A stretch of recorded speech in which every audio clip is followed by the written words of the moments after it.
రైల్వేలో మాదక ద్రవ్యాల అక్రమ రవాణాపై రైల్వే రక్షణ దళం, జీఆర్పీ మరియు ఎక్సైజ్ శాఖలు ఉక్కుపాదం మోపాయి. హైదరాబాద్ డివిజన్ చేపట్టిన ఆపరేషన్ నార్కోస్ లో భాగంగా కాచిగూడ రైల్వే స్టేషన్లో నిర్వహించిన ప్రత్యేక నిఘా మరియు తనిఖీలలో దాదాపు 9.40 లక్షలకు పైగా విలువైన నిషేధిత గంజాయి మరియు ప్రీమియం మద్యాన్ని అధికారులు స్వాధీనం చేసుకున్నారు.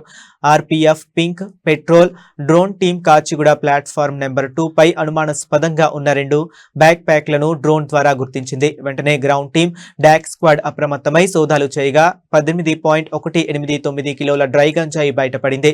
దీని విలువ సుమారు 9,09,450గా నిర్ధారించారు.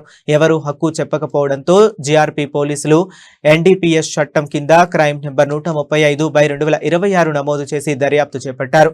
అదే రోజు డ్రోన్ నిఘాలో ప్లాట్ఫారం 2 పైనే లభించిన మరొక బాక్స్ లో 31,160 విలువైన 8 ప్రీమియం మద్యం సీసాలను స్వాధీనం చేసుకుని ఎక్సైజ్ శాఖకు అప్పగించారు. ఈ విజయవంతమైన ఆపరేషన్ పై సీనియర్ డివిజనల్ సెక్యూరిటీ కమిషనర్ శ్రీమతి దేబస్మిత సి బెనర్జీ స్పందిస్తూ, సాంకేతిక పరిజ్ఞానంతో రైలు మార్గాల్లో అక్రమ రవాణాను పూర్తిగా ఉపేక్షించేది లేదని, ఇటువంటి ఆపరేషన్లు మరింత వేగవంతం చేస్తామని హెచ్చరించారు.